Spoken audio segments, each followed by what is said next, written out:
You had a plan. Maybe it was a new workout routine, a side project you were genuinely excited about, a book you started reading, a course you paid for, a habit you told yourself this time it's different. And then it just stopped. Not because something went wrong, not because life got in the way. It just faded. The excitement disappeared. The momentum vanished. And you were left with another unfinished thing and a quiet, uncomfortable question. What is wrong with me? Here's the answer science gives you, and it's probably not what you think. Nothing is wrong with you, but something very specific is happening in your brain. And once you understand it, the pattern you've been stuck in for years will finally start to make sense. The most common explanation people give themselves for not finishing things is laziness, or lack of discipline, or the worst one, that they're just not the type of person who follows through. All of these explanations are wrong, and they're also actively harmful because they keep you focused on a character flaw that doesn't exist, instead of the actual mechanism that's driving the behavior. Here's what's actually happening. Your brain runs on a system of dopamine, a neurotransmitter most people associate with pleasure.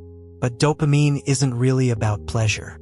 Neuroscientist Kent Berridge at the University of Michigan spent decades researching this distinction, and his conclusion was clear. Dopamine is not about enjoying things. Dopamine is about wanting things. This is a critical difference. When you get a new idea, a new project, a new goal, a new routine, your brain releases a surge of dopamine.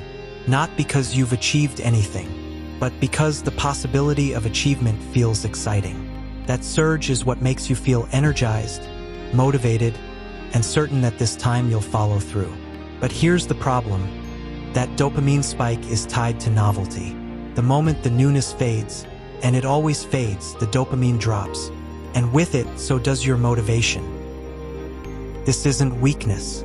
This is biology. Your brain is doing exactly what it was designed to do. In the 1920s, a Lithuanian psychologist named Bluma Zeigarnik made a fascinating discovery. She noticed that waiters in a cafe could perfectly recall every detail of an order they hadn't yet delivered. But the moment the order was complete, they forgot it almost instantly. This led her to a landmark finding now called the Zeigarnik Effect. The human brain holds on to unfinished tasks with far more mental energy than completed ones.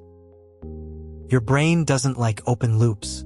Unfinished things create a kind of low-level cognitive tension, a background hum of that thing I haven't done yet. And here's where it gets counterintuitive. That tension is actually what drives motivation in the early stages of a project. The open loop pulls you forward.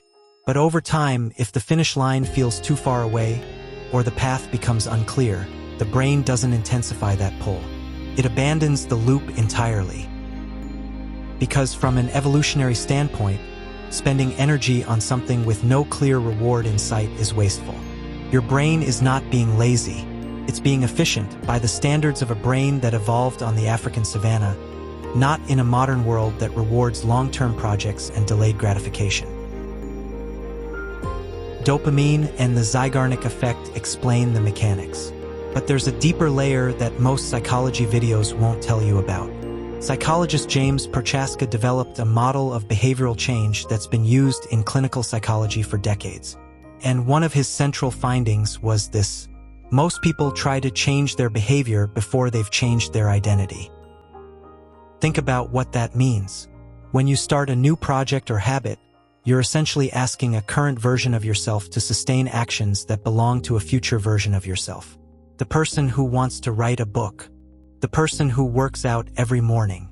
The person who finishes what they start.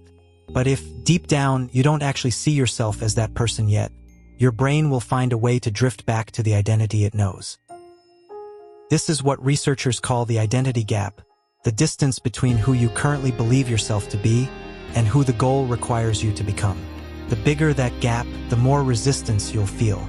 Not as procrastination, not as laziness, but as a subtle, almost invisible reluctance, a feeling that the goal is somehow not really for you. Psychologist Carol Dweck's research on growth mindset touches on this too. People with a fixed mindset who believe their traits are largely unchangeable are far more likely to abandon goals when they hit difficulty, because difficulty feels like evidence that they were never the right person for the task. People with a growth mindset who believe they can develop through effort are more likely to interpret difficulty as part of the process, and they finish more. There's one more piece to this puzzle, and it lives in the way you plan.